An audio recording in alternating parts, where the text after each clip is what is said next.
Assalamualaikum warahmatullahi wabarakatuh. Saya Naura Zahra Hamadi Tajwid. Di sini saya akan membacakan kitab Ta'lim Muta'alim halaman 38. Bismillahirrahmanirrahim. Wa anin Nabi Shallallahu alaihi wasallam, dan dari Nabi Shallallahu alaihi wasallam, annahu, bahwa sesungguhnya Nabi qala bersabda, salah satu tiga hal yubghiduhumullahu ta'ala, yang ketiga hal itu dibenci oleh Allah Ta'ala, min ghairi jurmin, bukan karena perbuatan dosa, al-ukulu, adalah banyaknya makan, wal bakhilu, dan orang kikir, wal mutakabbiru, dan orang yang sombong, wa ta'ammulu, dan hendaklah memikirkan pelajar, fi maddori kasrotil akli, akibat terlalu banyaknya makan, wahia, yaitu al-amrodu, bisa menimbulkan berbagai penyakit, wakilalatut tabai, dan watak pemalas, kila, dikatakan, al-fitnatu, perut yang kenyang itu, tudhibul fitnatu, akan menghilangkan kecerdasan, hukia, dihikayatkan, ang Jalinusa, tentang Jalinus, annahu, bahwa sesungguhnya Jalinus qala berkata, ar-rumanu, delima itu,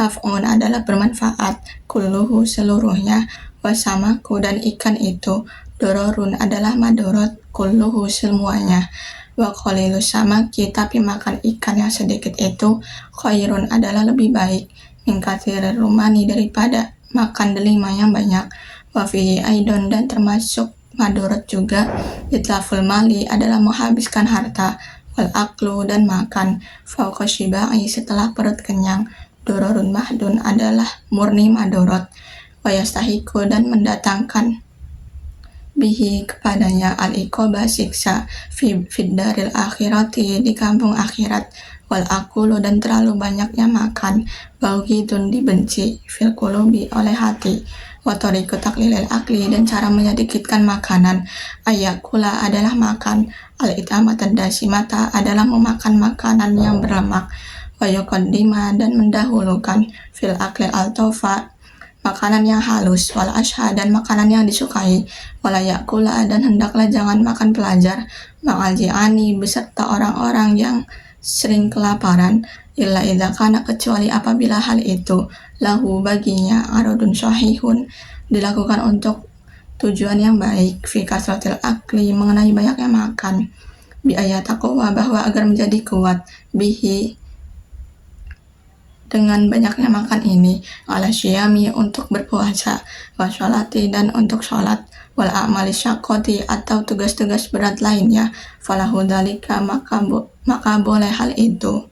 Di sini saya akan menjelaskan makna tentang kitab yang telah saya baca tadi, yaitu Nabi Muhammad pernah bersabda bahwa ada 3 kelompok manusia yang dimurkai oleh Allah Subhanahu wa Ta'ala, tapi bukan karena perbuatan dosa, yaitu yang pertama orang yang terlalu banyak makan, yang kedua orang yang kikir, dan yang ketiga orang yang sombong. Termasuk cara mengurangi makan ialah memikirkan bahayanya banyak makan dan mengakibatkan bebalnya otak, yaitu sifat malas.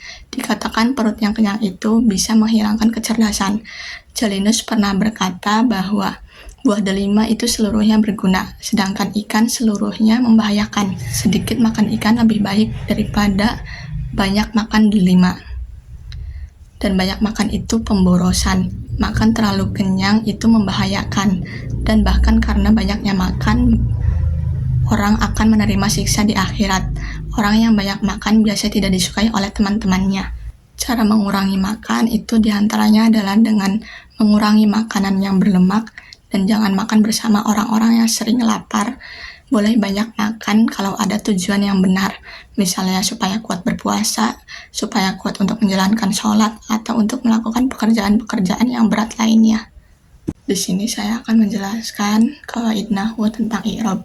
I'rab adalah perubahan akhir kalimat disebabkan beda-bedanya amil yang masuk secara lafaz atau kira-kira. I'rab itu jenisnya dibagi menjadi 4, ada i'rab rofa, nasab, khafad, sama jazm. I'rab rofa biasanya ditandai dengan domah, i'rab nasab biasa ditandai dengan fathah, i'rab khafad biasa ditandai dengan kasrah, dan i'rab jazm biasa ditandai dengan sukun. I'rab rofa itu memiliki 4 tanda, yaitu dhammah, waw, alif, nun.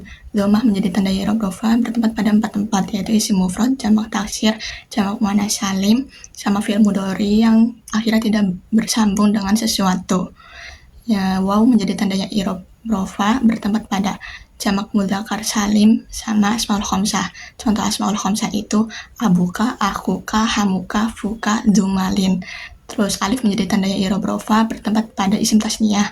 Nun menjadi tandanya i'rab rofa bertempat pada fi'il mudhari ketika fi'il mudhari bertemu dengan domir tasniyah atau domir jama atau domir yang muannasah mukhatabah. Sedangkan i'rab nasab itu memiliki 5 tanda, yaitu fathah, alif, kasroh, ya, dan membuang huruf nun. Fathah menjadi tandanya i'rab nasab bertempat pada 3 tempat, yaitu isim mufrad, jamak taksir, sama fi'il mudhari ketika fi'il mudhari dimasukkan amil yang menasabkan dan tidak bertemu dengan sesuatu. Alif menjadi tandanya i'rab nasab bertempat pada asmaul khamsah. Kasroh menjadi tandanya i'rab nasab bertempat pada jamak muannats salim, dan ya menjadi tandanya i'rab nasab bertempat pada isim tasniyah dan jamak mudzakkar salim, dan membuang huruf nun menjadi tandanya i'rab nasab bertempat pada af'alul khamsah yang tanda rafa'nya dengan menetapkan huruf nun. Ada juga tanda-tanda i'rab khafad. Tanda-tanda i'rab khafad itu ada 3, yaitu kasroh, ya, dan fathah. Kasroh menjadi tandanya i'rab khafad bertempat pada 3 tempat, yaitu isim mufrad yang menerima tanwin, yang kedua jamak taksir yang menerima tanwin, dan jamak muannats salim. Ya menjadi tandanya i'rab khafad bertempat pada 3 tempat, yaitu asmaul khamsah, isim tasniyah, dan jamak. Sedangkan fathah menjadi tandanya i'rab khafad itu bertempat pada satu tempat, yaitu isim ghairu munsharif atau isim yang tidak menerima tanwin. Itu ada i'rab jazm. I'rab jazm itu memiliki 2 tanda, yaitu sukun dan membuang. Sukun menjadi tandanya i'rab jazm bertempat pada fi'il mudhari ketika fi'il mudhari itu sahih akhirnya. Yang kedua itu membuang menjadi tandanya i'rab jazm bertempat pada fi'il mudhari ketika fi'il mudhari itu huruf akhirnya kemasukan huruf ilat, dan pada af'alul khamsah tanda rafa'nya dengan menetapkan huruf nun. Ya, sekian video dari saya mengenai pembahasan kitab Ta'lim Muta'alim halaman 38 dan penjelasannya dan penjelasan qawaid nahwu tentang i'rab. Sekian dari saya. Wassalamualaikum warahmatullahi wabarakatuh.